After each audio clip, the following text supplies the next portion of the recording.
আমি আমার বাড়ি থেকে প্রায় ০.৫ ঘন্টা দূরত্বে একটা স্কুলে চাকরি করি। কিন্তু আমার বিয়ের ঠিক হলো অনেক দূরে। আমার বাপের বাড়ি থেকে অনেকটা দূরত্বে আমার শ্বশুরবাড়ি। যেখান থেকে এই স্কুলে রেগুলার যাতায়াত করাটা অসম্ভব। কিন্তু এদিকে আমার বাবার খুব পছন্দের পাত্র, ইঞ্জিনিয়ার ছেলে। তাকে তো আর হাতছাড়া করা যায় না। হাতের লক্ষ্মী পায়ে ঠেলাটা বোকামিই বটে। আমার হবু স্বামী আমাকে বলেছিল, "তুমি চাকরিটা ছেড়ে দাও। আমি ইঞ্জিনিয়ার, আমার প্রচুর পয়সা। কি হবে তোমার চাকরি করে? তুমি বরং ২ হাত দিয়ে সংসারটা সামলিও।" চাকরিটা ছাড়ার জন্য আমি যে খুব একটা কষ্ট পেয়েছিলাম তা নয়। সত্যিই তো, যদি দুজনেই চাকরি করি তাহলে সংসার সামলাবে কে, সন্তান সামলাবে কে? সেইজন্য বহু প্রতীক্ষিত চাকরিটা আমার ছেড়েই দিলাম। আমার একজন বান্ধবী বলেছিল, "তুই কিন্তু খুব বড় ভুল করলি রে। এত কষ্ট করে চাকরি পেয়েছিস। চাকরিটা তো তোকে আর কেউ এমনি এমনি দিয়ে দেয়নি। চাকরিটা তুই তোর নিজের যোগ্যতায় পেয়েছিস এবং অনেক কষ্ট করে পড়াশোনা করেই তারপর পেয়েছিস। ইঞ্জিনিয়ার পাত্রের জন্য নিজের চাকরিটা এইভাবে তুই ছেড়ে দিলি?" আমি বললাম, "কি করব বল? মাঝে মাঝে এমন এমন ডিসিশন নিতেই হয়। যেখানে আমার বাবা-মায়ের এত পছন্দই ছেলে, সেখানে আমি তাদের মুখের উপরে কি করে না বলি বলতো?" সে আমাকে বলেছিল, "না, না, ভালো করেছিস। নিজের বাবা-মায়ের কথা রাখাটাও খুব দরকার।" তারপর ঠিক সময়ে আমার বিয়েটা হয়ে গেল। অমন সুন্দর একটা পরিবার পেয়ে আমি ভীষণ খুশি ছিলাম। খুব ভালোই কাটছিল আমার। বিয়ের ৬ মাস পর আমার স্বামী যেখানে চাকরি করে তার কাছাকাছি গিয়ে ঘর ভাড়া নিলাম। আমার স্বামীর বক্তব্য, ওখানে থেকে আমার অফিস যেতে সুবিধা হবে। সেইজন্য ওখানেই থাকাটাই ভালো। যখনই যা চাই সঙ্গে সঙ্গে আমার স্বামী দিয়ে দেয় আমার হাতে। কখনো কখনো না চাইতেই আমার হাতে অনেক করে টাকা দিয়ে দেয়। তখন মনে মনে ভাবতাম, চাকরিটা ছেড়ে বোধহয় আমি ভুল করিনি। এরপর দেখতে দেখতে ১টা বছর কেটে গেল। আমার ঘরে নতুন অতিথি এলো, আমার সন্তান। আস্তে আস্তে সংসারের খরচ বাড়তে লাগলো। আমার ছেলে যত বড় হয় তার পিছনে খরচও তত বাড়তে থাকে। একটা সময় এলো, আমার স্বামী আমাকে হাত খরচ দেওয়াটা বন্ধ করে দিল। ১ম থেকে পেয়ে এসেছি। আগে নিজে রোজগার করতাম, নিজের মতো করে খরচ করতাম। বিয়ের পর স্বামী সেটা বজায় রেখেছিল।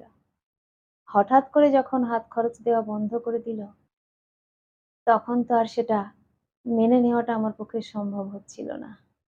আমি আমার স্বামীকে বলতাম, "তুমি নাকি ইঞ্জিনিয়ার, কত মাইনে পাও, আমাকে চাকরিটা ছাড়তে বললে। আর এখন কেন আমার হাতে টাকা দিতে পারছো না?"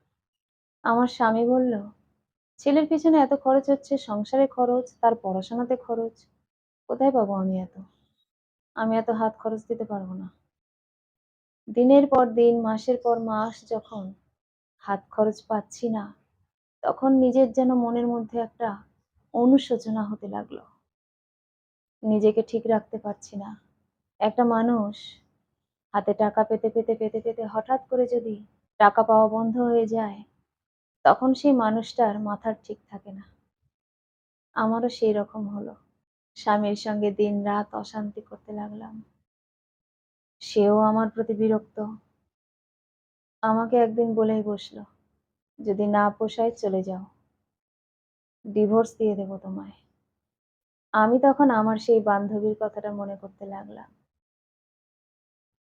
সে আমাকে বলেছিল, "আমি অনেক বড় একটা ভুল সিদ্ধান্ত নিয়েছি। তখন বুঝিনি যে এইরকম দিনটা আমার জীবনে আসতে পারে। একটা মানুষ জীবনে যদি স্বনির্ভর না হয়, কারোর মুখাপেক্ষী হয়ে থাকতে হয়, সেই মানুষটার জীবনে আর যাই হোক শান্তি থাকে না। তার উপরে নিজের কষ্ট করে পাওয়া চাকরি, সেই চাকরি আমি ছেড়ে দিয়েছি। সুতরাং তার মাশুল তো আমাকে দিতেই হবে। আমার স্বামী কিন্তু প্রতি মাসে আমার শ্বশুরবাড়িতে টাকা-পয়সা পাঠায়। অথচ আমার শ্বশুরমশাই চাকরি করতেন, রিটায়ার পারসন। দুটো মানুষ থাকে, তাদের টাকা খায় কে? অথচ আমার স্বামী বাবা-মায়ের প্রতি কিন্তু কর্তব্য পালন করতে ভোলেনি। কিন্তু স্ত্রীর প্রতি দায়িত্ব, কর্তব্য সবকিছু আমার স্বামী ভুলে গেছে। একটা মানুষের যে প্রতি মাসে কিছু না কিছু হাত খরচ লাগে, সেটা সে ভুলে গেছে। যে মানুষটা প্রতি মাসে ৩৫ থেকে ৪০,০০০ টাকা রোজগার করত, সেই মানুষটার হাতে আজ মাস গেলে একটা টাকাও পড়ে না। সেটা সহ্য করা যে কত কষ্টকর, শুধুমাত্র সেই মানুষটাই জানে।